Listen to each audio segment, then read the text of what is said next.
বাংলার জমিনে আমরা 18 কোটি মুসলমান হওয়া সত্ত্বেও এই দেশের ঘরে ঘরে শিরক, ঘরে ঘরে মাজার। মৌলিক তিনটা বিষয় নিয়ে আমরা কথা বলবো। একটা হচ্ছে ঈমান, আর 2 নম্বর হচ্ছে আমাল সালেহাত, এবং 3 নম্বর হচ্ছে আল আখলাক। এক গ্লাস দুধের মধ্যে যদি কেউ 1 ফোঁটা প্রস্রাব ঢেলে দেয়, ওই দুধটা দুধ থাকবে? যদি একটু বিষ ঢেলে দেয়, ওই দুধটা দুধ থাকবে? যত কল্লা তত আল্লাহ। বলুন নাউজুবিল্লাহ মিন যালিক। তারা মনে করে প্রত্যেক মানুষের মধ্যে আল্লাহ ঢুকে আছে, প্রত্যেক মানুষের কলবের মধ্যে আল্লাহ আছে। এই সমস্ত আজে বাজে কথা আমাদের শেখানো হয়। সেটি হচ্ছে আমরা আমাদের যে আমলগুলো করছি, সেই আমলগুলো কোন নীতিতে করব? আমাদের নিজের মন যা চায় সেভাবে করব? আমাদের মসজিদের ইমাম সাহেব যেভাবে বলেছেন ওইভাবে করব? বাপ দাদা 14 পুরুষ যেভাবে করেছেন সেইভাবে করব? আমাদের দেশে যা কিছু হয় সেইভাবে করব, নাকি আল্লাহ রাসূল যেভাবে দেখিয়ে দিয়েছেন সেইভাবে করব? আলহামদুলিল্লাহ,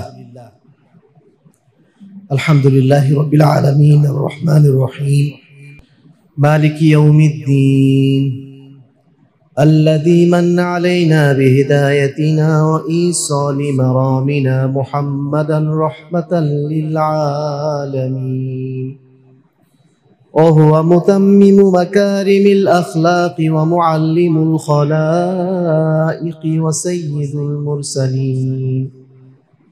أما بعد، فإن خير الحديث كتاب الله،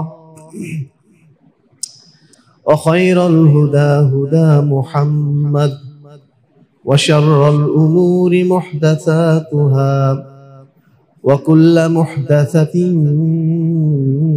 بدعة، وكل بدعة ضلالة، وكل ضلالة في النار.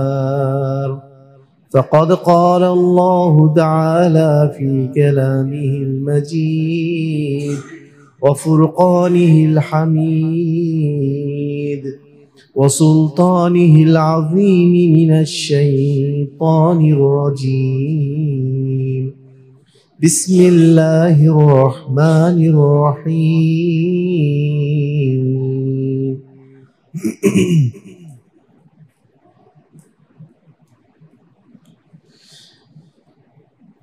فمن كان يرجو لقاء ربه فليعمل عملا صالحا ولا يشرك بعبادة ربه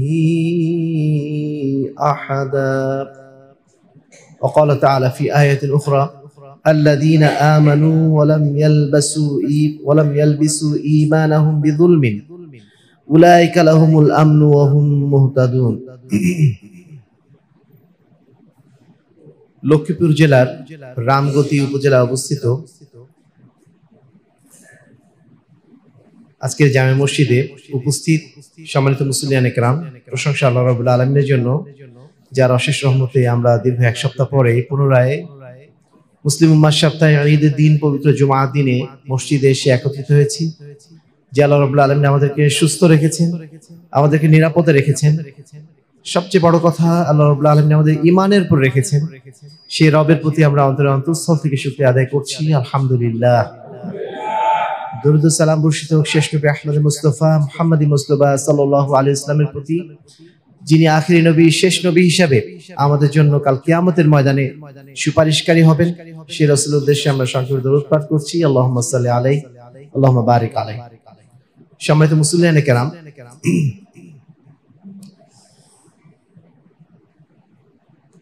প্রথম কথা হচ্ছে এই যে আজকে আমরা মুসলিমদের যে সংখ্যাটা দেখছি বাংলাদেশে, এই সংখ্যাটা মোটেও কম নয়। 18 কোটি মানুষ যদি বাংলাদেশে হয়, তার মধ্যে 17 কোটি মুসলমান। প্রায় 95% আমরা মুসলমান বাংলাদেশে বসবাস করি। কিন্তু দুর্ভাগ্যের বিষয় হচ্ছে এই যে আমরা অধিকাংশ মুসলমান জানি না আমরা কেন মুসলমান। অধিকাংশ আমরা মুসলমান কেন হয়েছি? কারণ বাপদাদা মুসলমান তাই, এলাকার মানুষ মুসলমান তাই।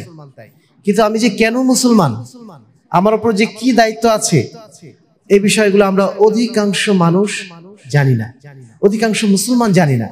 এবং না জানার কারণেই আজকে মুসলিম উম্মার মধ্যে এত বিভেদ।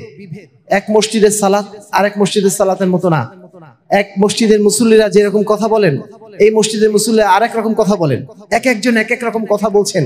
কারণ কেউ সঠিক জিনিসটা জেনে বলছেন, আর কেউ সঠিক জিনিসটা না জেনে বলছেন। পার্থক্য হচ্ছে এই জানা না জানার কারণেই, না জানা না জানার পার্থক্যের কারণেই আজকে মুসলিম উম্মার মধ্যে এত বিভেদ, এবং আমরা সত্য জিনিসটা জেনেও, সত্য জিনিসটা পাওয়ার পরও সত্য জিনিসটা আমরা জানি না এবং সত্য জিনিসটা মানি না। সম্মানিত উপস্থিতি, আজকে আমরা মৌলিক কয়েকটা বিষয় নিয়ে কথা বলবো, যে বিষয়গুলো আমাদের জন্য জানা অপরিহার্য। একজন মুসলিম হিসাবে আমাদের যে বিষয়গুলো জানা অপরিহার্য। আপনি যদি কৃষি ক্ষেত্রে, আপনি কৃষি কাজও করেন, আপনি যদি সাইকেল রিক্সাও চালান, আপনি যদি ভ্যানও চালান, তবু আপনাকে জানতে হবে যদি আপনি মুসলমান হন। মৌলিক তিনটা বিষয় নিয়ে আমরা কথা বলবো। একটা হচ্ছে ঈমান, আর 2 নম্বর হচ্ছে আমাল সালিহাত, এবং 3 নম্বর হচ্ছে আল আখলাক। এই তিনটা জিনিস একজন মুসলিম হিসাবে আমাদের জন্য জানাটা ফরজ।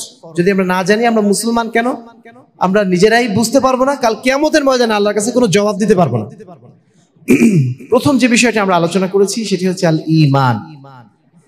একজন মুসলমানের সবচেয়ে বড় সম্পদ তার টাকা পয়সা না, একজন মুসলমানের সবচেয়ে বড় সম্পদ তার বাড়ি গাড়ি না, তার সবচেয়ে বড় সম্পদের নাম কি? আল ঈমান। ঈমান, ঈমানের কারণেই আমরা মুসলমান, আমাদের বিশ্বাসের কারণেই আমরা মুসলমান। না হলে একজন হিন্দু ব্যক্তি, তার সাথে আমার চেহারার কোনো ফারাক নেই। সেও স্কুলে চাকরি করে, আমিও স্কুলে চাকরি করি, সেও কৃষি খেতে যায়, আমিও কৃষি খেতে যাই। পার্থক্য কি দুজনের মধ্যে? পার্থক্যের জায়গা একটাই হচ্ছে, সেটা হচ্ছে বিশ্বাসের জায়গা। সে বিশ্বাস করে একজন ভগবান নামে কাউকে, এবং তাদের ধর্মের যে সমস্ত রিচুয়াল গুলো সেগুলো সে পালন করে। আমি একজন মুসলমান, আমি বিশ্বাস করি আল্লাহর উপরে, এবং আল্লাহ রাব্বুল আলামিন যে বিধান দিয়েছেন সেই বিধানের উপর আমার বিশ্বাস। এই কারণে আমি মুসলমান হয়েছি, এই কারণে আমি মসজিদে আছি, আমি মসজিদে এসেছি। সে মন্দিরে যায়, আমি মসজিদে আসছি। এর কারণটা কি? মূলত বিশ্বাস। এই বিশ্বাসটা আমাদের জন্য সবচেয়ে গুরুত্বপূর্ণ। এই জন্য আল্লাহ রাব্বুল আলামিন বলছেন, ফাআলাম আন্নাহু লা ইলাহা ইল্লাল্লাহ, তুমি আগে জেনে নাও যে আল্লাহ ছাড়া কোনো মাবুদ নেই, আল্লাহ ছাড়া কোনো সত্য মাবুদ নেই। কেউ ভগবানকে ডাকবে, কেউ গডকে ডাকবে, কেউ অনেককে ডাকবে, কিন্তু ডাকার জায়গায় একমাত্র মুসলমানদের কাছে কে? আল্লাহ রাব্বুল আলামিন। আমরা শুধু আল্লাহকেই ডাকতে পারি, কারণ আল্লাহ রাব্বুল আলামিন এই জমিন সৃষ্টি করেছেন, আসমান সৃষ্টি করেছেন, সবকিছু সৃষ্টিকর্তা তিনি, সমস্ত বিধান দিয়েছেন তিনি। অতএব শুধুমাত্র আনুগত্য করতে হবে কার? আল্লাহ রাব্বুল আলামিনের। এটা আমাদের সবার আগে জানতে হবে একজন মুসলিম হিসাবে। এই জানাটা আমাদের প্রত্যেকের জন্য অপরিহার্য। আল্লাহ রাব্বুল আলামিন প্রত্যেক নবী রাসূলকে পাঠিয়েছেন এই জ্ঞান দিয়ে। আল্লাহ বলছেন, ওয়ালাকাদ বাআসনা ফি কুল্লি উম্মাতিন রাসূলান আন ইয়াবুদুল্লাহ ওয়াস্তানিবুত তাগুত। আমি প্রত্যেক নবী রাসূলের, প্রত্যেক কওমের কাছে, জাতির কাছে একজন নবী পাঠিয়েছি, রাসূল পাঠিয়েছি। কেন? এই কথা জানাতে যে আল্লাহ ছাড়া কারোর ইবাদত করা যায় না, আল্লাহ ছাড়া কারোর দাসত্ব করা যায় না, এবং আল্লাহ বাদ দিয়ে যাদের দাসত্ব করা হয়, মানুষ যাদের দাসত্ব করে, ওগুলোর দাসত্ব আমরা করব না। এই তথ্য, এই জ্ঞান দিয়ে প্রত্যেক নবী রাসূলকে আল্লাহ রাব্বুল আলামিন প্রেরণ করেছেন। আপনি স্কুলে পড়েন, মাদ্রাসায় পড়েন, না পড়েন, তবু আপনাকে এটা জানতেই হবে যে আল্লাহ ছাড়া কারোর দাসত্ব করা যায় না, আল্লাহ ছাড়া কারোর কাছে মাথা নত করা যায় না। সম্মানিত উপস্থিতি, আমরা এই জ্ঞানটা অবশ্য অনেকে হয়তো রাখি। আরেকটু বলে নিই যে আমরা এই দুনিয়ার জীবন শেষ করে একদিন অবশ্যই আমাদেরকে আল্লাহর কাছে ফিরে যেতে হবে, তাই না? আল্লাহর কাছে যেদিন আমরা ফিরে যাব, প্রথম আমাদের বসবাসের জায়গা কোথায়? কবর। কবরে যখন ঢুকবো, কবরে ঢোকার পরে আমাদের প্রথম যে সওয়াল করা হবে, আপনারা তো জানেন তাই না, সওয়াল জবাব হয় নাকি? বিশ্বাস করি না এটা আমরা? বিশ্বাস করি এটা আমরা? কবরে যাওয়া মাত্র আমাদের সওয়াল জবাব শুরু হয়ে যাবে। প্রথম সওয়াল কি হবে? মান রব্বুকা, তোমার রব কে? ওমান নাবিয়ুকা, তোমার নবী কে? ওমা দীনুকা, তোমার দিন কি? এবং সর্বশেষ তুমি কোথা থেকে জানলে এগুলো? আমি কোরআন পড়েছিলাম, তারপরে আমি সেখান থেকে জেনেছি। এটা আমরা বলবো, তাই না? তো কবরে প্রথম যেটা আমাকে জিজ্ঞেস করা হবে, কি জিজ্ঞেস করা হবে? মান রব্বুকা, তোমার প্রভু কে? তুমি কাকে ইবাদত করতে? কে তোমার মাবুদ ছিল? তুমি কার দাসত্ব করতে? যারা আমরা আল্লাহর দাসত্ব করেছি, কাল কিয়ামতের ময়দানে কবরে এই জবাবটা আমি দিতে পারবো যে আল্লাহ, আমি আল্লাহকে মাবুদ হিসেবে মেনেছি। একজন হিন্দু ব্যক্তি, একজন খ্রিস্টান ব্যক্তি এই জবাব কি দিতে পারবে? সে দিতে পারবে না। কারণ সে আল্লাহর পূজা করেনি, সে আল্লাহর ইবাদত করেনি। ঠিক তেমনই ভাবে আমাদের মধ্যেও এমন অনেক মুসলমান আছেন, মুসলমান হওয়ার পরেও আল্লাহর ইবাদত করেছে, আবার অন্য কারোর ইবাদত করেছে। কিভাবে? মসজিদে এসে সিজদা করেছে, যখন বিপদে পড়েছে মাজারে গেছে, তখন আল্লাহর কাছে যায়নি, গেছে কোথায়? মাজারে গেছে। ওই ব্যক্তিও কিন্তু কবরের মধ্যে বলতে পারবে না যে আমার রব আল্লাহ, কারণ আল্লাহ কি সে রব মেনেছে বটে, কিন্তু সাথে আরেকজনকেও সে মেনেছে। এজন্য আল্লাহ রাব্বুল আলামিন তার এই রুবুবিয়াত উলুহিয়াতের হকটা তার জন্য বরাদ্দ রাখবেন না।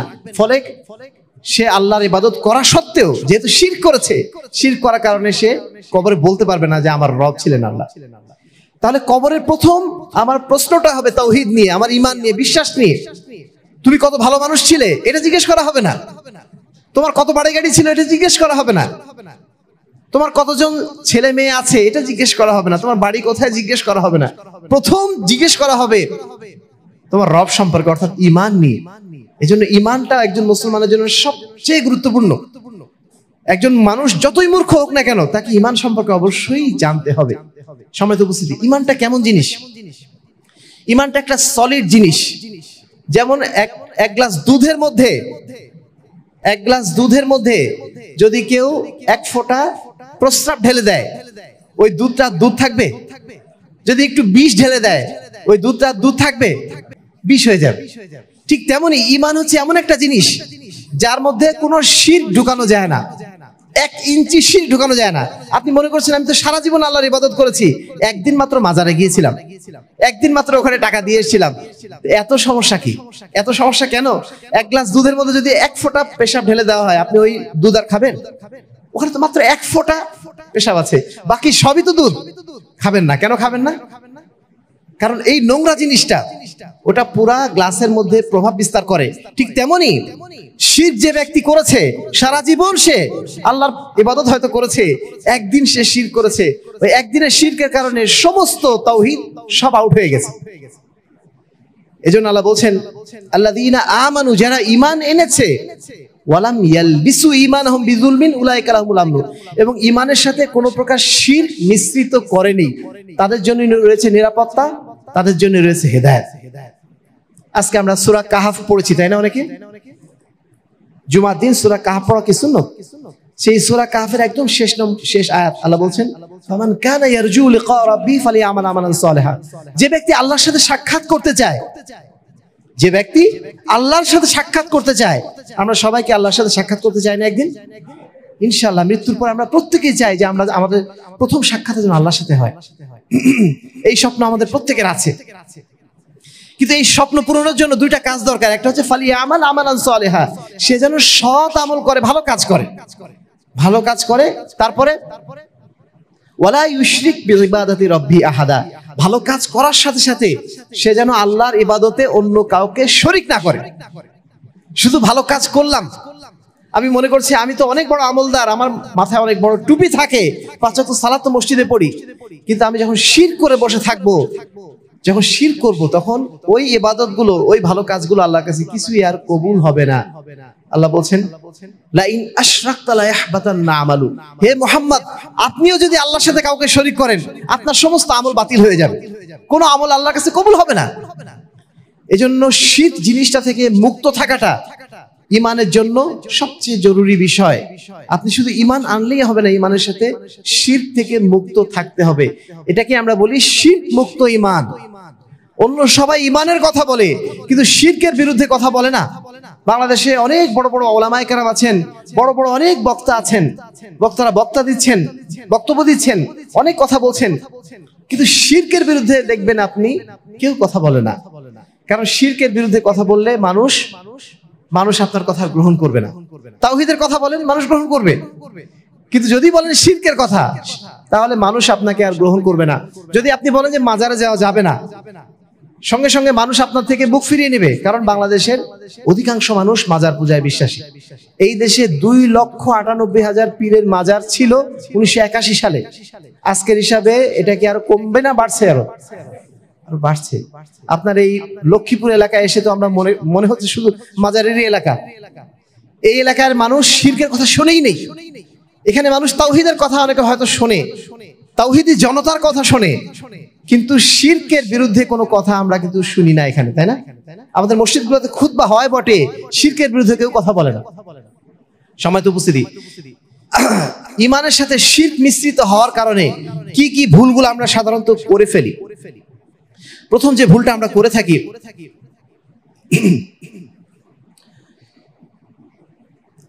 শিরকের বিষয়ে সতর্ক না থাকার কারণে বাংলার জমিনে আমরা 18 কোটি মুসলমান হওয়া সত্ত্বেও এই দেশের ঘরে ঘরে শিরক, ঘরে ঘরে মাজার, ঘরে ঘরে মানুষ আল্লাহ বাদ দিয়ে অন্য কারোর পূজা করছে।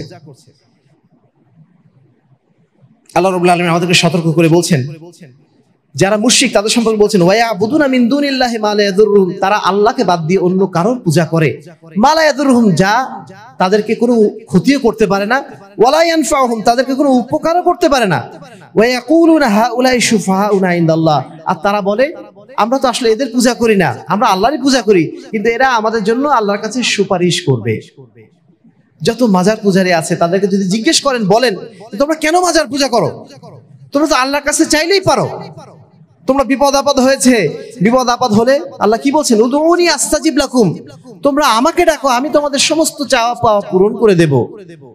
তোমরা কেন যাচ্ছ মাজারে? যেই লোকটা মারা গেছে, যে সেই লোকটা নিজেই জানে না সে জান্নাতে যাবে না জাহান্নামে যাবে। যে লোকটা মারা গেছে সে কি নিজেই জানে সে জাহান্নামে যাবে না জান্নাতে যাবে? তার নিজেরই কোনো উপকার করার ক্ষমতা নেই, নিজেরই ক্ষমতা নেই, নিজের কোনো ক্ষতি করার ক্ষমতা নেই। সেই লোকটার কাছে কেন আমরা যাচ্ছি? ওনারা বলছেন যে আমরা তো আসলে ওনাদের কাছে যাই না, আমরা আল্লাহর কাছেই চাচ্ছি, কিন্তু এরা আমাদের সুপারিশকারী হবে। সেম এই কথাটা কারা বলতো? মক্কার কুরাইশরাও বলতো। আল্লাহ রাসূল যখন তাদেরকে বললেন তোমরা কেন মূর্তি পূজা করো, তোমরা কেন মূর্তির পূজা করছো, তখন তারা বলতো যে আমরা তো মূর্তির পূজা করি না, মূর্তির পূজা করি না, ওমানা আবুদুহুম ইল্লা লিউকাররিবুনা ইলাল্লাহি যুলফা, আমরা তো শুধুমাত্র তাদের কাছে এই জন্য যাই, তাদের পূজা এই জন্য করি যেন ওরা আল্লাহর কাছে যে বলে যে না এই লোকটা ভালো লোক, এর তুমি ক্ষমা করে দাও। সম্মানিত উপস্থিতি, আল্লাহ রাব্বুল আলামিন পবিত্র কোরআনে বলছেন, ওয়ালিল্লাহি মা ফিস সামাওয়াতি ওয়াল আরদ, আল্লাহর জন্যই আসমান জমিন সবকিছু আল্লাহ রাব্বুল আলামিন সৃষ্টি করেছেন, সবকিছুই আল্লাহর জন্য। ওয়া কাফা বিল্লাহি ওয়াকিলা, যদি ওয়াকিল হওয়ার দরকার হতো, শাফাত করার কারো দরকার হতো, ওয়া কাফা বিল্লাহি ওয়াকিলা, আল্লাহ নিজেই তো ওয়াকিল হিসাবে যথেষ্ট। তুমি কার কাছে যাচ্ছ? তুমি কার কাছে যাচ্ছ? চাওয়া পাওয়ার জন্য আল্লাহই তো যথেষ্ট, তুমি কেন এই ধরনের ব্যক্তিদের কাছে তোমরা যাচ্ছ? সম্মানিত উপস্থিতি, পৃথিবীর শুরুকাল থেকে শিরকগুলো এইভাবে হয়ে এসেছে এবং শয়তান আমাদেরকে এগুলো শিখিয়ে দিয়েছে। কারণ আল্লাহর কাছে চাওয়া তো আরো সহজ কাজ, তাই না? আল্লাহর কাছে চাওয়া এটা কি কোনো কঠিন কাজ? মাজারে চাইতে গেলে আপনার মাজারে যাওয়া লাগতেছে, সেখানে যে কিছু টাকা পয়সা দেওয়া লাগতেছে, তারপর অনেক কিছু চাওয়া লাগতেছে। আর আল্লাহর কাছে চাওয়া কি? আপনি ঘরে বসে আল্লাহর কাছে চাইতে পারেন, যখন বিপদে পড়েছেন তখনই চাইতে পারেন। কিন্তু শয়তান শিখিয়ে দিচ্ছে যে না, এত সহজে হবে না, তোমাকে ওইখানে যাওয়াই লাগবে।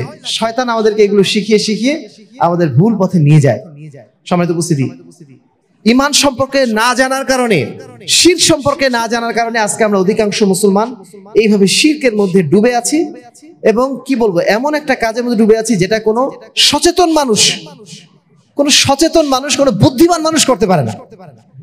কোন বুদ্ধিমান মানুষ মানেই জানে যে লোকটা মারা গেছে, কবরের মধ্যে ঢুকে আছে, ওর সাথে আমার তো কোনো লিঙ্ক নেই, আর তার সাথে কথাবার্তা বলে সে শুনবে? ইন্নাকা মাইয়িতুন ওয়া ইন্নাহুম লামাইয়িতুন, তুমি একদিন মারা যাবে, সেও একদিন মারা যাবে, আর মারা গেলে ইন্নাকা লা তুসমিউল মাউতা, কোনো মৃত ব্যক্তিকে কখনো শোনানো যায় না। সম্মানিত উপস্থিতি, শিরক সম্পর্কে জ্ঞান না থাকার কারণে আমরা সমাজে হাজারো কুসংস্কারে ডুবে থাকি, যে কুসংস্কারগুলো হিন্দুদের কাছ থেকে আমাদের কাছে এসেছে। যেমন আমরা মনে করি শনিবারে ঘর থেকে বের হওয়া যাবে না, ঘর থেকে বের হলে যদি কাক দেখা যায় তো কাক দেখলে আজকের দিনটা আমার জন্য ভালো যাবে না। তারপরে যেই দিন আপনার সূর্যগ্রহণ হয়, চন্দ্রগ্রহণ হয়, সেই দিন বাইরে গেলে নাকি ক্ষতি হয়। এই যে বিষয়গুলা, তারপরে নানা ধরনের আরো আমরা চিন্তা ভাবনা করি, যেমন কেউ তাবিজ বাঁধি, আমরা তাবিজ বাঁধি, তাই না? কেন তাবিজ বাঁধি? তাবিজ আমাকে নাকি বিপদ আপদ থেকে মুক্ত করবে। তারপরে ছোট বাচ্চার কপালে কালো টিপ লাগিয়ে দিই, কেন লাগিয়ে দিই? যেন বদ নজর থেকে বেঁচে যায়। এই যে যাবতীয় কুসংস্কার, এই সমস্ত কুসংস্কার ইসলামে আছে। ইসলাম কোনো কুসংস্কারের ধর্ম না, এই সমস্ত কুসংস্কার ইসলামে নাই। লা উদওয়া ওয়ালা তিয়ারা। ইসলাম বলে দিয়েছে যে অশুভ জিনিস বলতে কিছু নাই। আল্লাহ রাব্বুল আলামিন যা কিছু সৃষ্টি করেছেন সবকিছুই দুনিয়ার জন্য উপকারী। এখানে অশুভ বলে কিছু নেই। কাকও অশুভ না, পেঁচাও অশুভ না, শনিবারও অশুভ না, কোনো কিছু অশুভ না। আল্লাহ রাব্বুল আলামিন দুনিয়াতে যা সৃষ্টি করেছেন কিসের জন্য করেছেন? মানুষের কল্যাণের জন্য, কোনো অকল্যাণের জন্য সৃষ্টি করেন নাই। সম্মানিত উপস্থিতি, তাবিজ আমরা বাঁধি, তাবিজ আমরা মনে করি যে আমার হাতে ব্যথা হয়েছে, পায়ে ব্যথা হয়েছে, তাবিজ বাঁধলে বোধহয় উপকার হবে। তাবিজের মধ্যে কিছু একটা লেখা থাকে, সেই লেখা থাকলে নাকি শরীরের মধ্যে বিশেষ একটা শক্তি তৈরি হবে। যদি তাবিজের মধ্যে একটা বিশেষ কিছু শক্তি থাকতো, তাবিজ থেকে যদি উপকৃত হওয়া যেত, এই কাজ সবার কে করতেন? আল্লাহ রসুল করতেন, সাহাবীরা করতেন, হকপন্থী ওলামায়ে কেরাম করতেন। কেউ এগুলো করে না। এগুলো কে করে? যাবতীয় সব পীর ফকির বা রাস্তায় ঘুরে বেড়ায় যে সমস্ত লোকরা, যাদের কাছে দ্বীনের কোনো জ্ঞান নেই, ধর্মের কোনো জ্ঞান নেই, এই সমস্ত লোকগুলো আমার হাতে বেঁধে দেয়। আর আমি মনে করি যে আমার মনে হয় সব রোগ ভালো হয়ে যাবে, আমি বোধহয় সুস্থ হয়ে যাব। সম্মানিত উপস্থিতি, এইগুলো কি? সব কুসংস্কার।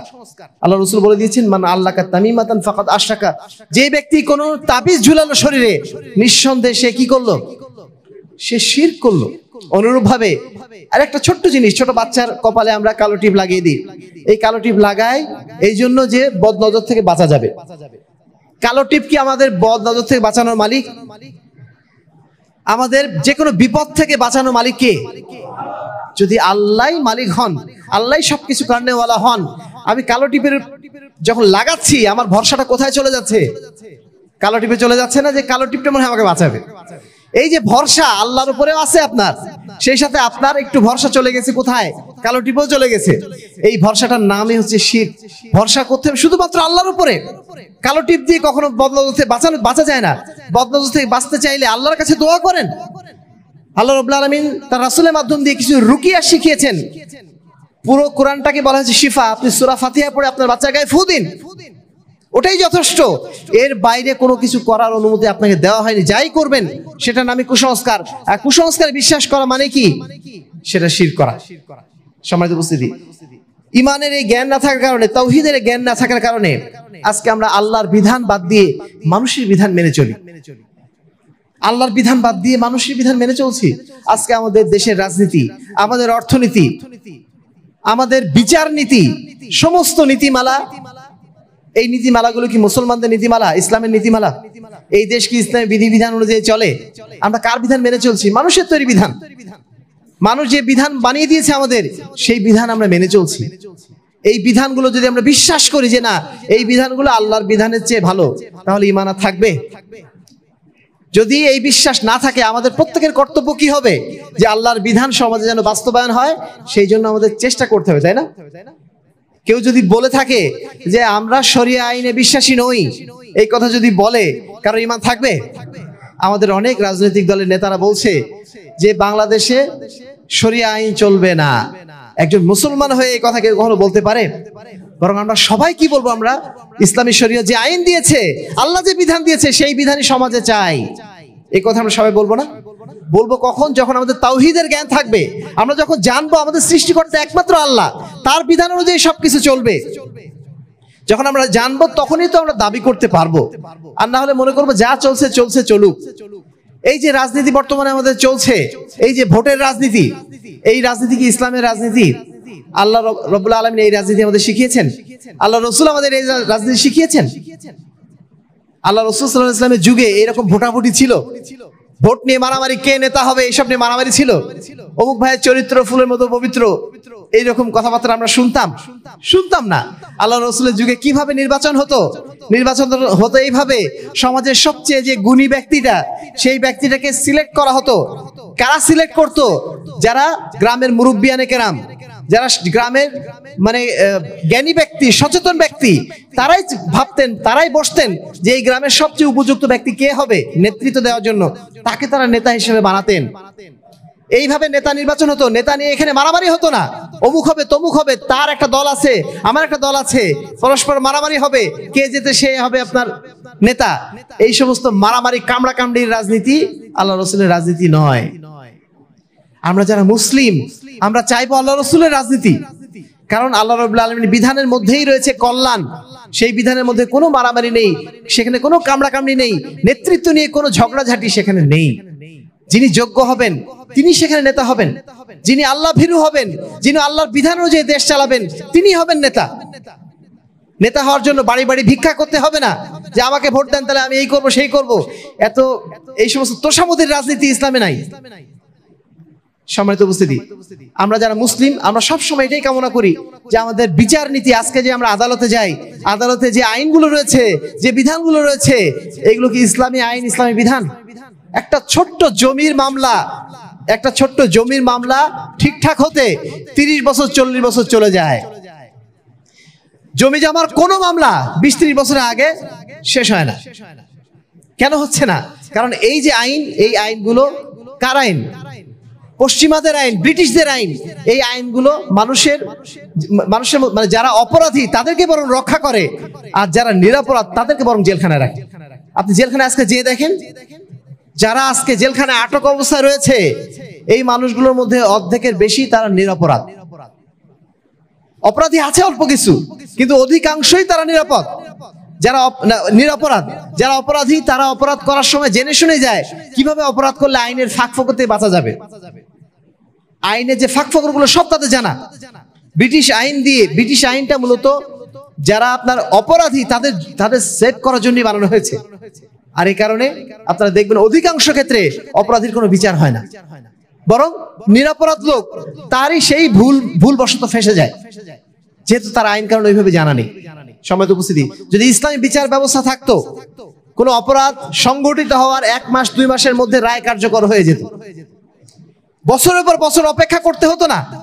বছরের পর বছর এইভাবে আমাদেরকে ওই লক্ষ্মীপুর শহরে যে আমাদের মানববন্ধন মিছিল এসব করা লাগতো না।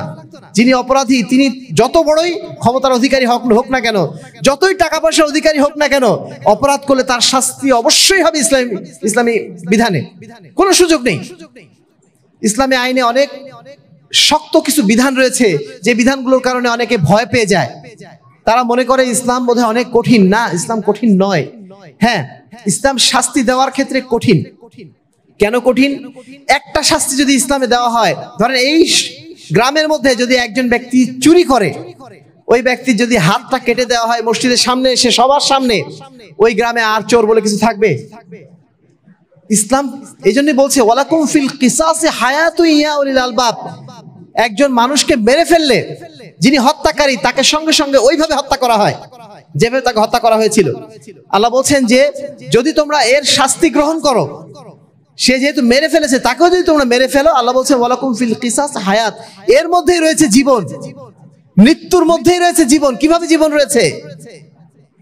আপনি যখন হত্যাকারীর বদলায় আরেকজনকে আপনি যখন মেরে ফেললেন, শাস্তি স্বরূপ যখন তাকে হত্যা করে ফেললেন, তখন এলাকাবাসী জানবে আমি কোনো অন্যায় করে পার পাবো না।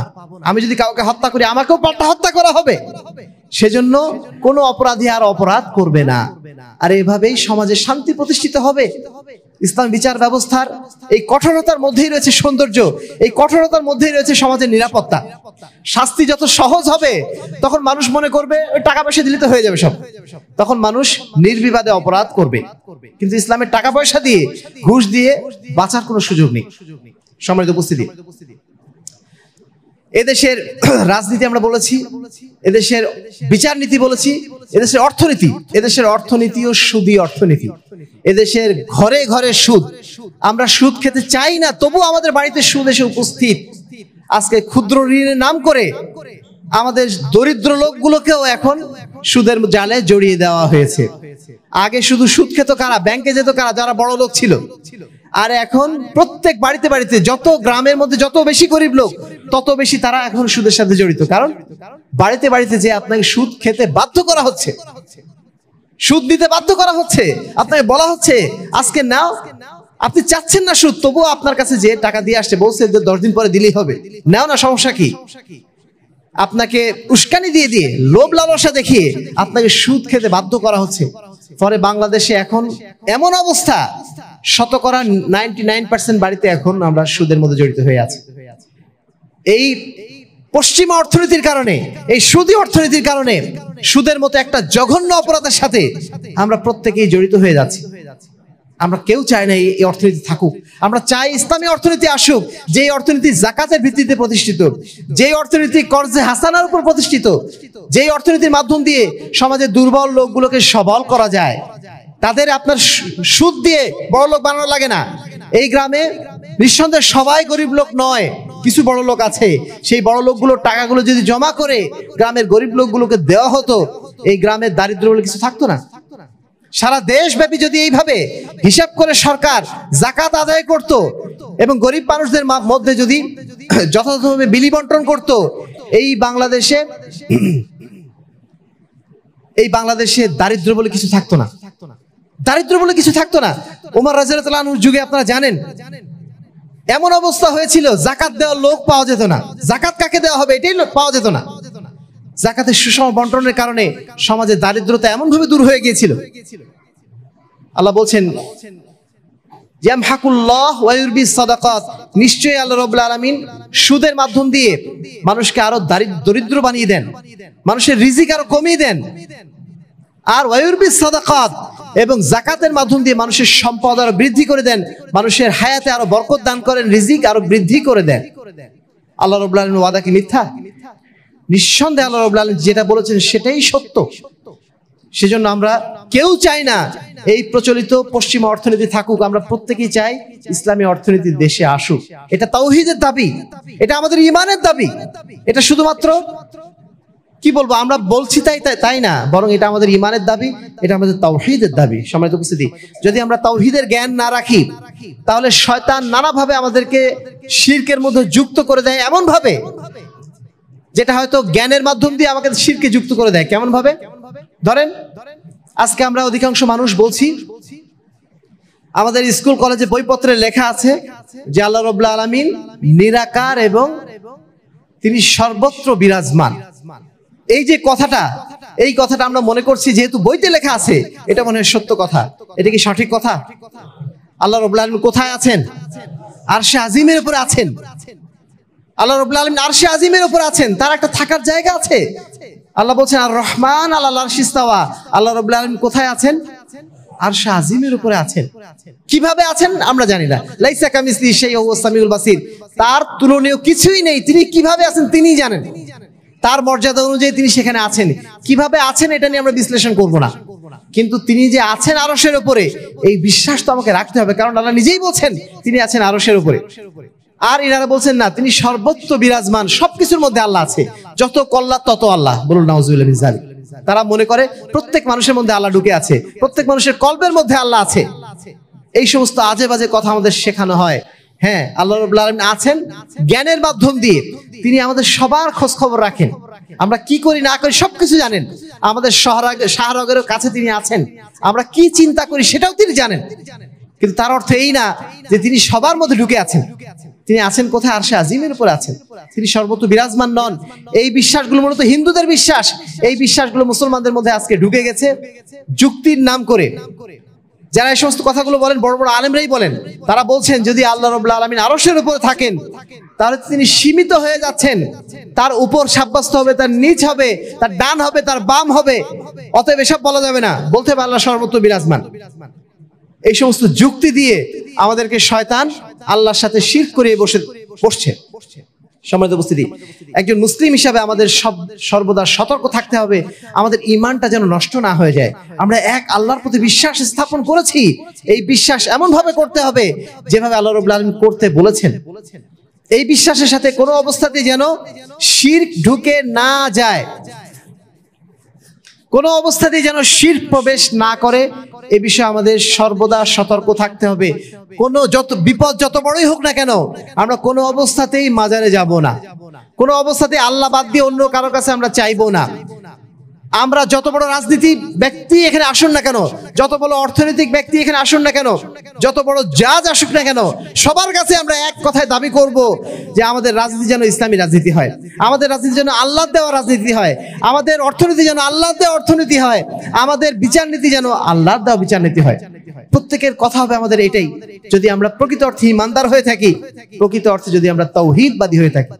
সম্মানিত উপস্থিতি, দ্বিতীয় যে বিষয়ে আমাদের জ্ঞান প্রয়োজন, সেটি হচ্ছে আমরা আমাদের যে আমলগুলো করছি সেই আমলগুলো কোন নীতিতে করব, আমাদের নিজের মন যা চায় সেভাবে করব, আমাদের মসজিদের ইমাম সাহেব যেভাবে বলেছেন ওইভাবে করব, বাপ দাদা 14 পুরুষ যেভাবে করেছেন সেইভাবে করব, আমাদের দেশে যা কিছু হয় সেইভাবে করব, নাকি আল্লাহ রসুল যেভাবে দেখিয়ে দিয়েছেন সেইভাবে করব?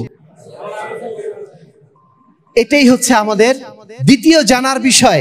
আমাদের প্রত্যেকটা আমল, আমাদের ইবাদত, আমাদের মুআমালাত, আমাদের মুআশারাত সবকিছু হবে আল্লাহ রাসূল সাল্লাল্লাহু আলাইহি ওয়াসাল্লামের তরিকায়। লাকাদ কানা লাকুম ফি রাসূলিল্লাহি উসওয়াতুন হাসানাহ লিমান কানা ইয়ারজুল্লাহ ওয়াল ইয়াউমিল আখির। আল্লাহ বলছেন তোমাদের জন্য আল্লাহর রাসূলের মধ্যেই রয়েছে উত্তম নমুনা, যারা তোমরা আল্লাহর সাথে সাক্ষাৎ করতে চাও এবং যাদের জন্য আখিরাত রয়েছে বা যারা আখিরাতকে বিশ্বাস করো তাদের জন্য আল্লাহ রসুলকে অনুসরণ করাই সবচেয়ে বড় কর্তব্য। এটা কি আমরা বলি আল্লাহ রসুলের সুন্নাতকে অনুসরণ? প্রত্যেক ক্ষেত্রে আমরা আল্লাহ রসুলের সুন্নাতকে অনুসরণ করি। আল্লাহ রসুল যেভাবে করতে বলেছেন ওইভাবে আমরা করি। আমরা সালাত আদায় করবো কার তরিকায়? নাকি কোনো মাযহাবের তরিকায়? মাযহাবের যারা ইমাম ছিলেন তারা কেউ কখনো বলেননি আমার তরিকায় পড়ো। তারা প্রত্যেকে বলেছেন সল্লু কামা রাআইতুমুনি উসাল্লি। আল্লাহ রাসূলের সেই বক্তব্যই যে তোমরা সালাত সেভাবে আদায় করো যেভাবে তোমরা আমাকে সালাত আদায় করতে দেখেছো। আল্লাহ রাসূল বলছেন খুযু আন্নী মানাসিকাকুম, আমাকে যেভাবে হজ আদায় করতে দেখেছো তোমরা ওইভাবে হজ পালন করো।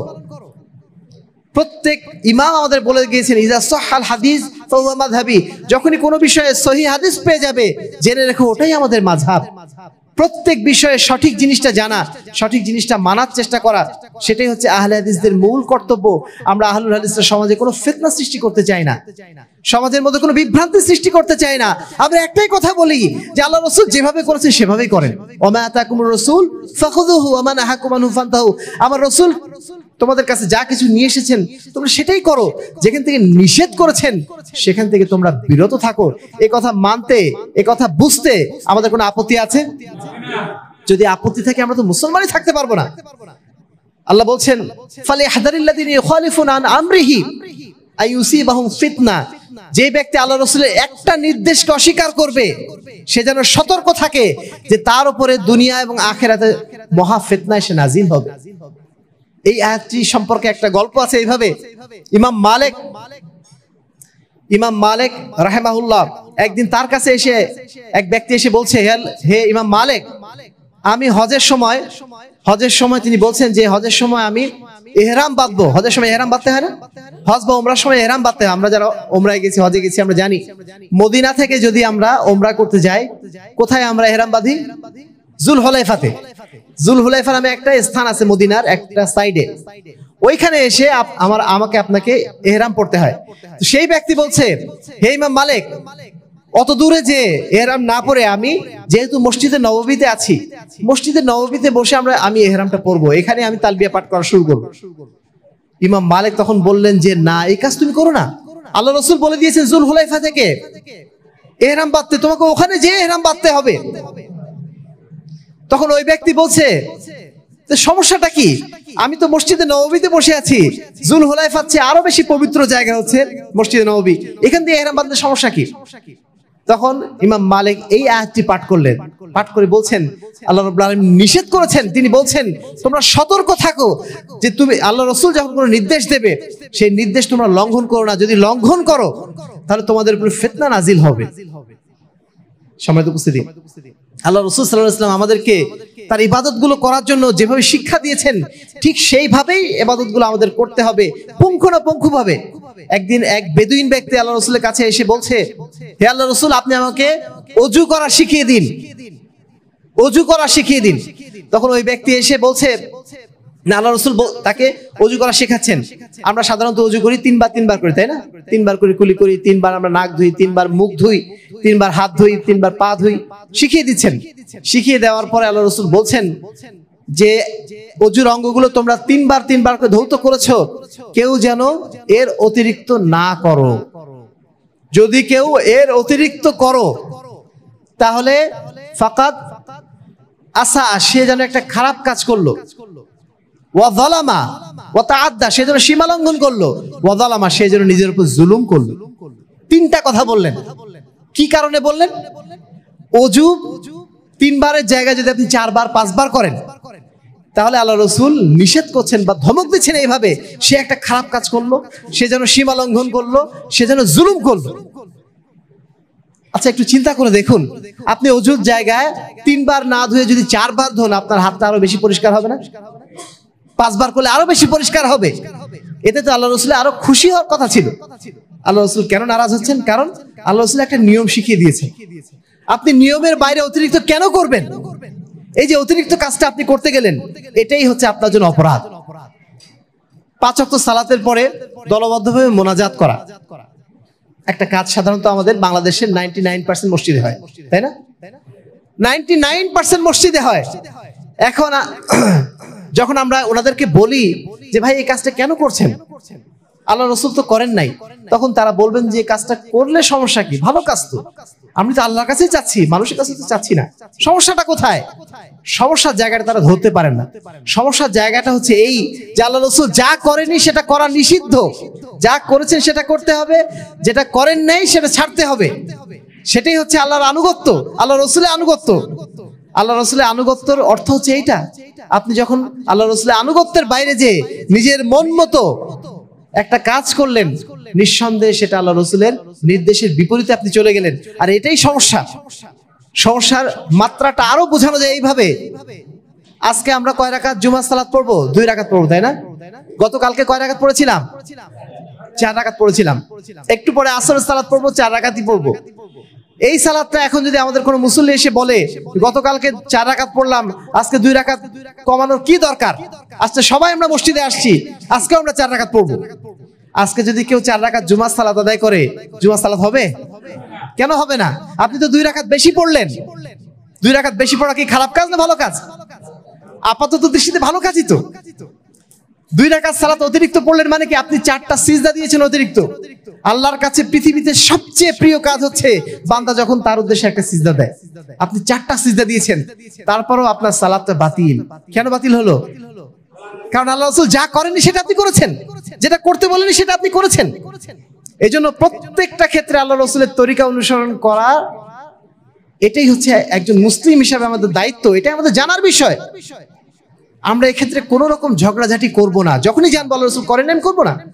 কিছুদিন পরে হবে কি ঈদে মিলাদুন নবী, সামনে 2 সপ্তাহ পরে 5ই সেপ্টেম্বর বাংলাদেশে জাতীয়ভাবে উদযাপিত হবে কি ঈদে মিলাদুন নবী, অর্থাৎ আল্লাহ রাসূল সাল্লাল্লাহু আলাইহি ওয়াসাল্লামের জন্মদিন উদযাপন করা হবে। ঈদে মিলাদুন নবী উপলক্ষে বাংলাদেশের সরকারি ছুটিও ঘোষণা করা হবে। একজন মুসলিম হিসাবে আমরা তো মনে করবো এটাই যে আল্লাহ রাসূলের জন্মদিন তো পালন করাটা খারাপ কি, ভালোই তো। এই চিন্তাই আমরা সাধারণত করবো, তাই না? কিন্তু এই চিন্তা থেকে আমরা কখন দূরে সরে যাব? যখন আমরা দেখবো যে আল্লাহ রাসূল করেছেন কিনা। আল্লাহ রাসূলের জন্মদিন পালন করার জন্য সবচেয়ে উপযুক্ত কে? আল্লাহ রাসূল নিজেই। আল্লাহ রাসূল সাল্লাল্লাহু আলাইহি ওয়াসাল্লামের জন্মদিন পালন করার জন্য সবচেয়ে উপযুক্ত কারা? আল্লাহ রাসূলের সাহাবীরা। যদি এটা কোনো ভালো কাজ হতো সবার আগে কে করতেন? সাহাবীরা করতেন। তারা যেহেতু করেন নাই মানে কি এই কাজটা ভালো কাজ নয়। এই কাজকে আমরা করতে পারি? যেই কাজ আল্লাহ রাসূল ভালো বলেন নাই, যেই কাজ সাহাবীরা ভালো বলেন নাই, সেটাকে আমরা ভালো বলতে পারবো? এই বিশ্বাসটা আমাদের মজবুত রাখা দরকার। আপনি কৃষি কাজ করেন, তবু আপনাকে এই জ্ঞানটা অন্তত অর্জন করতে হবে, আল্লাহ রাসূল যা বলেছেন তা করব, যা করতে বলেন তা ছাড়বো। এই সহজ বিষয়টা আমাদের মাথায় থাকবে তো ইনশাআল্লাহ।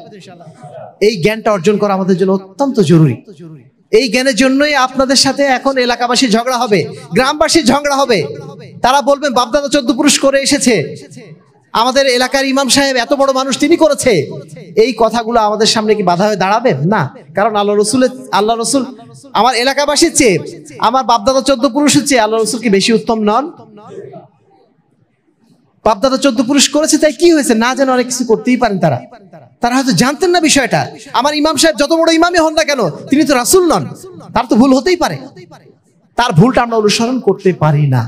সম্মানিত উপস্থিতি, এটাই হচ্ছে আমাদের মূল দাওয়াত, আহলে হাদিসের মূল দাওয়াত। আমরা কোনো অবস্থাতে কারোর সাথে মারামারি করতে চাই না, কারোর সাথে আমরা ঝগড়াঝাটি করতে চাই না। আমরা শুধু সত্যের দাওয়াত দেই, সত্যটা মানতে বলি, সত্যটা অনুসরণ করার জন্য আমরা মানুষকে আহ্বান জানাই। সম্মানিত উপস্থিতি, তৃতীয় যে বিষয়টি আমাদের জানা প্রয়োজন, আমাদের চরিত্রটা যেন আল্লাহ রাসূল সাল্লাল্লাহু আলাইহি ওয়াসাল্লামের চরিত্রের সাথে যেন মিলে যায়। আল্লাহ রাসূল কেমন ছিলেন? তিনি ছিলেন চূড়ান্ত সৎ মানুষ। তিনি কেমন মানুষ ছিলেন? তিনি ছিলেন আমানতদার মানুষ। তিনি কেমন ছিলেন? তিনি ক্ষমাশীল ছিলেন। তিনি ছিলেন মানুষের প্রতি দয়াশীল। তিনি বড়দের সম্মান করতেন, তিনি ছোটদের স্নেহ করতেন। এই যে আচার আচরণগুলো, আখলাকগুলো, এই আখলাকগুলো আমরা সমাজে সাধারণত অনুসরণ করতে যাই না। হয়তো আমরা আকীদার ক্ষেত্রে সেই আকীদায় বিশ্বাস করি যে আকীদা আল্লাহ রাসূল করতে বিশ্বাস করতে বলেছেন, হয়তো আমলের ক্ষেত্রে আমরা সেই আমলই করি যে আমল আল্লাহ রাসূল করতে বলেছেন, কিন্তু আখলাকের ক্ষেত্রে আমরা যেন মনে করি আমরা যার যা খুশি করব। আমরা কেউ গর্ব অহংকার স্ফীত হয়ে যাচ্ছি। আল্লাহ রাসূল বলছেন যার অন্তরে এক চিলতে পরিমাণ অহংকার থাকবে সে কখনো জান্নাতে যাবে না। কিন্তু আমরা সব অহংকারে ভরপুর হয়ে আছি। যারা আমরা ইবাদত গুজার, ধরে নেই 5 ওয়াক্ত সালাত আদায় করছি, আরেকজনকে দেখে আমরা বলছি যে সালাত আদায় করে না, তুই তো নামাজই পড়িস না, তো জান্নাত নাই। হয়তো আমার অনেক লম্বা দাড়ি আছে, আরেকজনের দাড়ি নাই, বলে দিলাম যে তোর তো দাড়ি নেই, তুই আবার কি ইসলামের লেকচার দিস। এই ধরনের অহংকার সূচক কথাবার্তা কখনো বলা উচিত না, কারণ আমরা কেউ জানি না কে জান্নাতে যাবে, তাই না? ফাইনালি কে জান্নাতে যাবে আমরা কেউ জানি না। এমনকি আল্লাহ রাসূল নিজের সম্পর্কে বলছেন, আমিও আমার আমল দ্বারা কখনো জান্নাতে যেতে পারবো না যদি না আল্লাহ আমাকে দয়া না করে। আমরা সবাই আল্লাহর দয়ার ভিখারি। আল্লাহ রাব্বুল আলামিন যাকে দয়া করবেন সেই জান্নাতে যাবে, আমল দিয়ে কেউ জান্নাতে যাবে না। সুতরাং আমল দিয়ে কেউ কাউকে খোঁটা দিবেন না, এটা হচ্ছে অহংকারের পরিচয়। আমরা কেউ কারোর প্রতি যেন হিংসা না করি। একটা চমৎকার হাদিস, যে হাদিসটা আমাদের সবারই মনে রাখা দরকার। আল্লাহ রাসূল সাল্লাল্লাহু আলাইহি ওয়াসাল্লাম বলছেন, আল মুসলিমু মান সালিমাল মুসলিমুনা মিন লিসানিহি ওয়া ইয়াদিহি। মুসলিম তো ওই ব্যক্তি যার কথা থেকে এবং যার কাছ থেকে অন্য মুসলমান নিরাপদে থাকে। আজকে আমরা কি করছি, কি অবস্থা আমাদের? একজন মানুষ একটা প্রাণীকে দেখে যত না ভয় পায়, একজন মানুষকে দেখে তার চেয়ে বেশি ভয় পায়। ও বোধহয় আমার কোনো ক্ষতি করে ফেলবে, ও বোধহয় আমার উপরে কোনো একটা ঝামেলা বাঁধাবে। মানুষকে আমরা ক্ষতি করে দিচ্ছি অবলীলাক্রমে। মানুষকে সবচেয়ে বেশি এখন ভয় পায়। একটা বাঘকে যত না ভয় পায়, সিংহকে যত না ভয় পায়, মানুষকে তার চেয়ে বেশি ভয় পায়। কখনো আমার কোন ক্ষতি করে ফেলে। অথচ আমরা মুসলমান, একজন মুসলমান কারোর পারলে উপকার করবে, কিন্তু কখনো সে কারোর ক্ষতি করতে পারে না। তার দ্বারা একজন মানুষ সামান্য একটু ক্ষতিগ্রস্ত হোক এটা সে চাইবে না, বরং একটু উপকার হোক সেটাই সে সবসময় চাইবে। কিছুদিন আগে হাসপাতালে ছিলাম, একজন রোগীর পাশে, তার পাশে একটা হঠাৎ করে কারেন্ট চলে গেল। তার কাছে একটা চার্জার ফ্যান আছে, সেই চার্জার ফ্যান নিয়ে এসে আমাদের যে রোগী ছিল তার কাছে এসে একটু দিয়ে দিলাম, যেহেতু আমাদের কাছে তখন ছিল না চার্জার ফ্যান। পাশের বেডে তিনি নাই, চলে গেছেন। তো তার ফ্যানটা নিয়ে, তার অনুমতি নেওয়ার সুযোগ নেই, তার ফ্যানটা নিয়ে একটু বাতাস খাওয়ানো হয়েছে। কিছুক্ষণ পর উনি এসেছেন, এসে যখন দেখছেন যে ওই বেডে নিয়ে চলে গেছে, তখন নিজে ওই বেড থেকে ফ্যানটা নিয়ে এসে বন্ধ করে চুপচাপ বসে আছে। মানে ওই যে ফ্যানটা দিয়ে যে একটু বাতাস খাচ্ছে আরেকজন রোগী, এইটা তার সহ্য হচ্ছে না। নিজের কাছে নিয়ে যাচ্ছে, নিজেও বাতাস খাচ্ছে না, নিজেও ফ্যানের সুইচটা অফ করে দিয়ে বসে আছে। তার মানে কি, মানুষের একটু উপকার হোক এটা তার অন্তর চায় না। মানুষের উপকার করলে তার বরং আল্লাহ রাব্বুল আলামিনের পক্ষ থেকে রহমত নামতো তার উপরে। এইটুকু সামান্য উপকার সে করলো না। আবার আরেকজন তার ঠিক তার বিপরীত, দেখা যাচ্ছে সে তার নিজের বাতাস প্রয়োজন ছিল, কিন্তু সেটা নিজে বাতাস না খেয়ে সে অন্যকে দিচ্ছে। মানুষের ক্যাটাগরি বিভিন্ন রকম, কিন্তু আমরা কোন ক্যাটাগরির মানুষ হব? যারা মানুষের জন্য উপকারী হয়। খায়রুকুম মান আনফাউকুম লিন্নাস, তোমাদের মধ্যে সবচেয়ে উত্তম ব্যক্তি ওই ব্যক্তি যে অন্য মানুষের উপকার করে। একটা মানুষ পানি খেতে চাচ্ছে, এক গ্লাস পানি এগিয়ে দিলেন আপনি, এটা তার জন্য একটা বড় উপকার আপনি করলেন, বড় একটা ইহসান করলেন। এটুকুর জন্য আল্লাহ রাব্বুল আলামিন আপনার উপর অত্যন্ত খুশি হয়ে এমন একটা জায়গায় আপনাকে উপকার করবেন যেটা আপনি হয়তো চিন্তাও করতে পারবেন না। আপনি রাস্তা দিয়ে যাচ্ছেন, মোটরসাইকেল নিয়ে যাচ্ছেন, আপনার মোটরসাইকেলের পিছনে কেউ বসার নেই, আপনি দেখছেন একজন ব্যক্তি হেঁটে যাচ্ছে, সে হয়তো বাজারে যাবে, আপনি তাকে বলতে পারেন ভাই আমার পিছনে ওঠেন, যেহেতু আমি একাই যাচ্ছি, আপনি বসলে কোনো ক্ষতি নেই, আমার সাথে চলেন। এই যে সামান্য একটু উপকার করলেন, এই উপকারের বিনিময়ে আল্লাহ রাব্বুল আলামিন অন্য এক দিক দিয়ে কিভাবে দেবেন আপনি নিজেও জানেন না। পাকিস্তানে যখন আমি ছিলাম তখন ওখানে পাবলিক ট্রান্সপোর্ট তেমন ছিল না, সেখানে সবাই মোটরসাইকেল চলাফেরা করতো বা গাড়িতে চলাফেরা করতো। মাঝে মধ্যে বিশ্ববিদ্যালয়ে ঢোকার পরে একটা লম্বা রাস্তা পার হতে হতো। যখনই রাস্তা দিয়ে যাওয়া শুরু করতাম, আমার কাছে মোটরসাইকেল তখন ছিল না, কেউ না কেউ এসে আমাকে তুলে নিয়ে হোস্টেলে নিয়ে যেত। মানে আমাকে কখনোই হেঁটে যেতে হয়নি, কেউ না কেউ এসে তুলে নিয়ে যেত। পরে যখন আমি নিজে মোটরসাইকেল কিনলাম তখন আমার মনে হলো যে আমাকে রিপে করা দরকার। মানুষ যেমন আমাকে নিয়ে গিয়েছিল, আমিও তখন কোনো মানুষকে যদি দেখতাম যে এমনি ফ্রি যাচ্ছে, সঙ্গে সঙ্গে মোটরসাইকেল তুলে নিতাম। এই যে পরস্পরের প্রতি এই যে শ্রদ্ধা, পরস্পরের প্রতি এই যে উপকার করা যে মানসিকতা, এটাই তো ইসলামের মানসিকতা। এই মানসিকতায় আমাদের থাকা উচিত প্রত্যেকের, কারণ আমরা জানি আমাদের প্রত্যেকটা কাজের বিনিময় আছে আল্লাহর কাছে। সামান্য একটু উপকার মানুষের যদি আমি করে থাকি, ওটা বিনিময়ে অবশ্যই আল্লাহ রাব্বুল আলামিন আমাদেরকে দেবেনই দেবেন। সুতরাং কেন আমরা মানুষের জন্য কল্যাণ কাজ করতে এত বেশি দ্বিধাগ্রস্ত? আমার একটু জমি আছে, ওই জমির সাইডে একটা রাস্তা চলে গেছে, আমি যদি আমার জমিটা একটু কম ঘিরে নেই, প্রাচীর যখন দিচ্ছি একটু কম দিয়ে দিই, তাহলে রাস্তাটা একটু চওড়া হয়। এই রাস্তাটা চওড়া হলে মানুষের যদি কিছু উপকার হয়, তাহলে আমার কোনো লস আছে? অনেক মানুষ এমন মনে করেন যে আমার যেহেতু জমি আছে পুরোটা ঘিরে নেব, মানুষ হাঁটতে পারুক বা না পারুক, পুরোটাই তাকে নিতে হবে। কিন্তু আমি যে একটু কম করে নেই, যদি নেই মানুষ ওখানে হাঁটতে পারবে, আমারও সন্তানরা, আমারও নাতিপুতি, তারাও তো হাঁটবে ওখান থেকে। এইটুকু উপকার করতে আমরা অনেক সময় রাজি হতে পারি না। সময় তো বুঝছি, ইসলাম ক্ষমার ধর্ম, ইসলাম ছাড় দেওয়ার ধর্ম, ইসলাম মানুষকে উপকার করার ধর্ম। এই বিষয়গুলো আমরা যেন দিনে দিনে ভুলে যাচ্ছি, এই চর্চাগুলো আমাদের মধ্যে থেকে হারিয়ে যাচ্ছে। সময় তো বুঝছি, এই বিষয়টা আমাদেরকে সাধ্যমতো মনোযোগ দেওয়ার চেষ্টা করতে, আমাদের আখলাক যেন ইসলামের আখলাক হয়। মানুষ আল্লাহ রসুলের যুগে ইসলাম গ্রহণ করেছিল মূলত মুসলমানদের আখলাক দেখে। এখনো পর্যন্ত ইউরোপিয়ান কান্ট্রিগুলোতে যে সমস্ত জায়গায় মুসলমানদের কোনো দেখা দিশা নেই, তারা যত না ইসলামের আকীদা মানহাজ দেখে আসে, তার চেয়ে বেশি ইসলামের আচার আচরণ দেখে আসে, মুসলমানদের আচার আচরণ দেখে আসে। মুসলমানরা মদ খায় না, মুসলমানরা মারামারি করে না, এই চেহারাগুলো, এই দৃশ্যগুলো দেখেই তারা কিন্তু বেশি ইসলামের দিকে আকৃষ্ট হয়। সুতরাং আমরা যদি আদর্শ মুসলমান হতে চাই, আমাদের আখলাকটা যেন আল্লাহ রসুলের চরিত্রের মতো হয়। ইন্নামা বুইসতু লিউতমিমা মাকারিমাল আখলাক, আল্লাহ রসুল বলছেন আমি সমস্ত উত্তম চরিত্রের পরিপূর্ণতা দেওয়ার জন্য পৃথিবীতে এসেছি। সুতরাং আমরা যেন সাধ্যমতো চেষ্টা করি আমাদের চরিত্র, আমাদের আখলাক যেন আল্লাহ রসুল সাল্লাল্লাহু আলাইহি ওয়াসাল্লামের মতো সুন্দর আখলাক হয়, সুন্দর আচরণ যেন আমাদের হয়, এবং আমাদের প্রত্যেকটা আচরণের বিনিময় কিন্তু আমি আল্লাহর কাছে পাবো, সেটা যেন আমাদের মাথায় থাকে। সময় তো উপস্থিতি, আলোচনার শেষ লগ্নে এসে আপনাদের আবারও মনে করে দিচ্ছি, আমরা হয়তো গ্রামের মানুষ, আমরা হয়তো অনেক কিছুই জানি না, হয়তো আমাদের বড় বড় ডিগ্রি নাই, কিন্তু আমাদের প্রত্যেকের তিনটা জিনিস অন্তত জানা প্রয়োজন। এক নম্বর, আমরা যেন তাওহীদের বিশ্বাসে বিশ্বাসী হই, এমন বিশ্বাস যে এই বিশ্বাসের মধ্যে কোনো শিরক প্রবেশ না করে, অর্থাৎ শিরক মুক্ত ঈমান। এ সম্পর্কে আমাদের প্রত্যেককেই জানতে হবে, আমাদের একমাত্র মাবুদ কে? আল্লাহ রাব্বুল আলামিন। আমরা সমস্ত ইবাদত করব কার জন্য? শুধুমাত্র আল্লাহর জন্য। আমাদের সমস্ত কাজ হবে শুধু আল্লাহর বিধান অনুযায়ী। এই বিশ্বাস আমাদের মধ্যে অবশ্যই ধারণ করতে হবে। দ্বিতীয়ত, আমাদের সমস্ত আমল হবে কার দেখানো তরিকা অনুযায়ী? এর বিপরীত যদি হয় তার নাম কি? বেদাত। বেদাত যদি হয়ে যায়, ওই বেদাতকে আল্লাহর কাছে কবুল হবে? কবুল হবে না। এজন্য আমাদের সমস্ত কাজ, আমাদের সমস্ত আমল, আমাদের সমস্ত ব্যবসা বাণিজ্য সবকিছু হবে আল্লাহ রসুলের দেখানো তরিকা অনুযায়ী।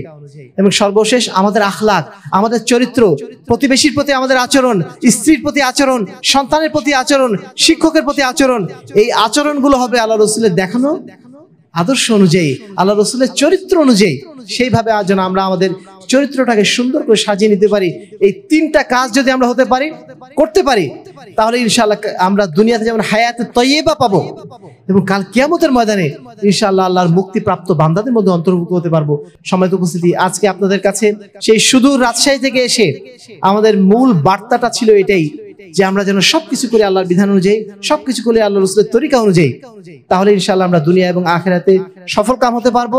আর এই দাওয়াতটা, যে দাওয়াত আমরা আপনাদের কাছে আজকে পৌঁছে দিয়েছি, এই দাওয়াতটা প্রত্যেক এলাকার মানুষের কাছে পৌঁছে দেওয়া, এটা আমাদের সবার দায়িত্ব। আজকে যারা আমরা মসজিদে এসেছি, ওই আয়াতটা আমরা মনে রাখবো। আল্লাহ বলছেন, কুনতুম খায়রা উম্মাতিন উখরিজাত লিন-নাস, তোমরা এই পৃথিবীতে সর্বোত্তম জাতি, যাদেরকে উত্থান ঘটানো হয়েছে এই কাজের জন্য, যে তোমরা মানুষকে ভালো কাজের কথা বলবে এবং খারাপ কাজ থেকে নিষেধ করবে। আমরা আলহামদুলিল্লাহ এখানে অনেক যুবক শ্রেণী এসেছি। আজকে যুব সমাজ আলহামদুলিল্লাহ একটা গ্রুপ আছে যারা আলহামদুলিল্লাহ ইসলামের দিকে ধাবিত, যারা ইসলামকে পছন্দ করে, ইসলামের দিকে মানুষকে ডাকছে। আরেক দল আছেন যারা মোবাইল গ্যাজেট নিয়ে ব্যস্ত। আমরা নিঃসন্দেহে সেই দলভুক্ত হতে চাই যারা ইসলামের পথে জান দেওয়ার জন্য প্রস্তুত হয়ে গেছে। এই সমস্ত যুব সমাজ আজকে আমাদের প্রয়োজন। যুবদের মধ্যে যারা আছেন তাদের প্রতি আমাদের অনুরোধ থাকবে, আপনারা এখন টকবগে ফুটন্ত যৌবনের মধ্যে আছেন, আপনাদের কথাগুলো মানুষ সহজে শোনার চেষ্টা করে, আপনাদের সেই সুযোগ আছে, আপনারা আপনাদের যৌবনের রক্তটাকে আল্লাহর রাস্তায়, আল্লাহর দ্বীনের জন্য ব্যয় করার চেষ্টা করুন। আপনারা যারা বন্ধু বান্ধব রয়েছে তাদেরকে মসজিদমুখী করুন, তাদেরকে কোরআনমুখী করুন, তাদেরকে ইসলামমুখী করুন। এটা আপনাদের সবার দায়িত্ব। এই সমাজকে পরিপূর্ণ ইসলামী সমাজ বানাতে গেলে আমাদের সবার দায়িত্ব রয়েছে। শুধুমাত্র মসজিদে যদি ইমাম তার দায়িত্ব না, শুধু যদি যিনি খতিব তার দায়িত্ব না, শুধু যিনি মাদ্রাসায় পড়েন তার দায়িত্ব না, এটা আমাদের সবার দায়িত্ব। আমরা প্রত্যেকেই কিছু না কিছু ভালো জিনিস জানি, কিছু না কিছু ভালো কথা জানি, সেটা অন্য ভাইকে যেন আমরা পৌঁছে দিই। আমরা ওই ভাইদেরকে বুঝাই যারা অন্যায় অশ্লীলতার মধ্যে ডুবে আছে, তাদেরকে যেন ইসলামের পথে আমরা ফিরিয়ে আনার চেষ্টা করি। কারণ আমরা পৃথিবীতে কেউ চিরস্থায়ী হব না। আজ হোক কাল হোক আমাদের বিদায় নিতেই হবে। আমাদের বিদায় নেওয়ার পর আমাদের আসল জায়গা কোনটা? জান্নাত। আমরা পৃথিবীতে থাকার জন্য আসি নাই, আমাদের থাকার জায়গা হচ্ছে জান্নাত। এজন্য এই পৃথিবীর আমাদের বাসস্থানকে, গাড়ি বাড়িকে বেশি সুন্দর করা, এটা আমাদের বিশেষ জরুরত নেই।